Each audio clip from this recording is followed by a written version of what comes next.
Pour l'instant, on va aller rejoindre Emmanuel Latraverse. Salut, Emmanuel. Alors oui, bonjour Emmanuel. Tu as deux animateurs pour le prix d'un. On va commencer par cette riposte qui s'organise contre la menace de tarifs de Donald Trump. Là, on voit le Globe and Mail ce matin où il y a certaines sources qui parlent. Doug Ford, également le premier ministre de l'Ontario. Oui, mais c'est comme si Doug Ford, qui est premier ministre de l'Ontario, c'est littéralement, il a comblé le vide essentiellement. En 2017, au premier mandat de M. Trump, c'était M. Trudeau, Chrystia Freeland qui menait cette riposte. Ben maintenant, le nouveau capitaine Canada, mesdames et messieurs, s'appelle Doug Ford, c'est le premier ministre de l'Ontario.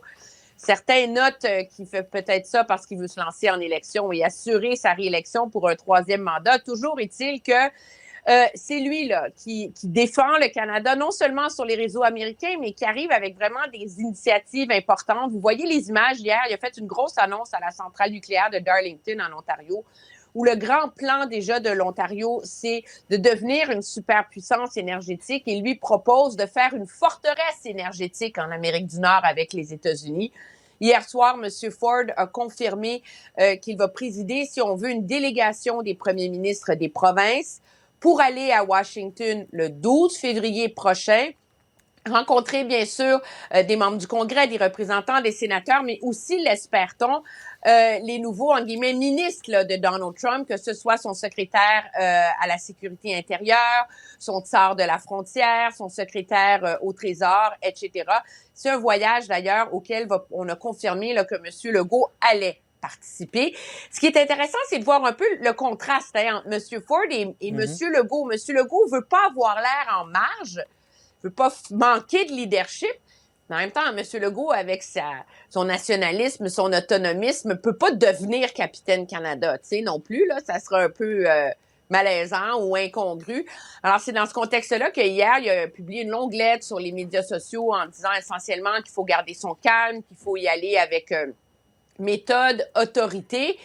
Mais ce qui est un peu particulier, c'est à quel point M. Legault continue à mettre l'accent avant tout sur la frontière, tu sais, et sur sa demande que Ottawa, il continue à mettre le poids de la riposte sur le gouvernement fédéral, resserrer les visas, etc., alors qu'on a l'impression, vu d'ici à Ottawa, que le débat est plus sur les visas là, puis la frontière. Là. Le débat est beaucoup plus large.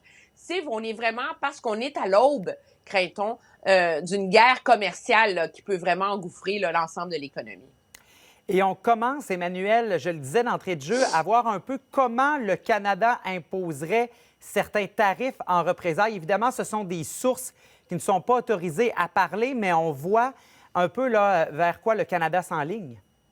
Oui, mais déjà, M. Ford, là, je veux dire, le gouvernement fédéral l'avait établi avant Noël, qu'on travaillait sur une liste. M. Ford expliquait hier qu'il y a comme deux listes là, qui se préparent. Là. Les provinces sont en train de faire leurs propres propositions et le fédéral aussi. C'est quoi les produits américains qui sont importés au Canada, sur lesquels on pourrait nous mettre des tarifs pour punir les Américains?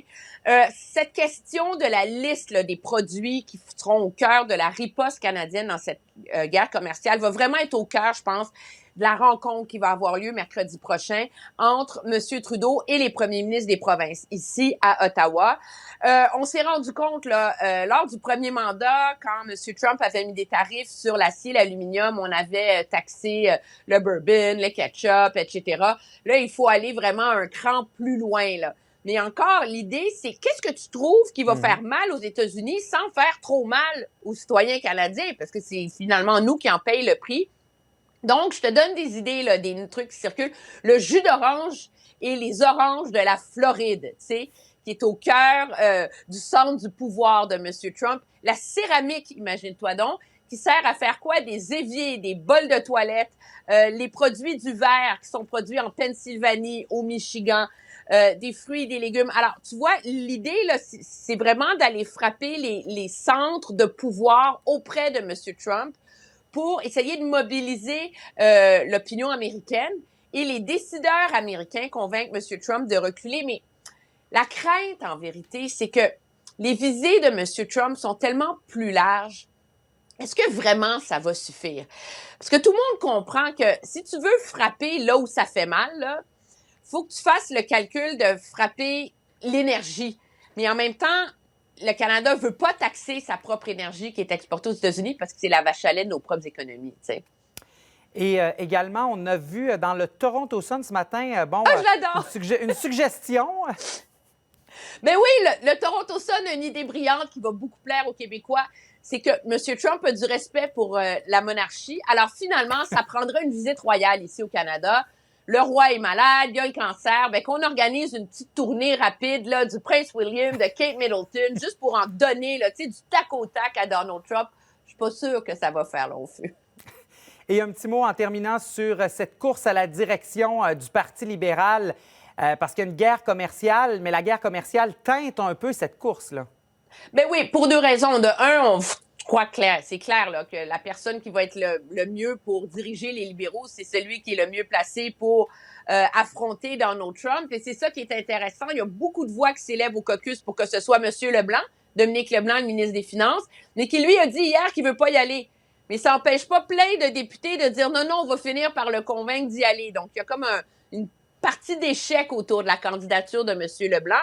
Mais en même temps, prendre des ministres comme Mélanie Joly, François-Philippe Champagne, c'est pas évident que ça... Tu sais, si eux se lancent, ben ça teinte leur crédibilité comme ministre, là. Parce que, tu sais, un est ministre de l'Industrie, tu sais, il est à la tête du comité pour la riposte américaine, l'autre est ministre des Affaires étrangères.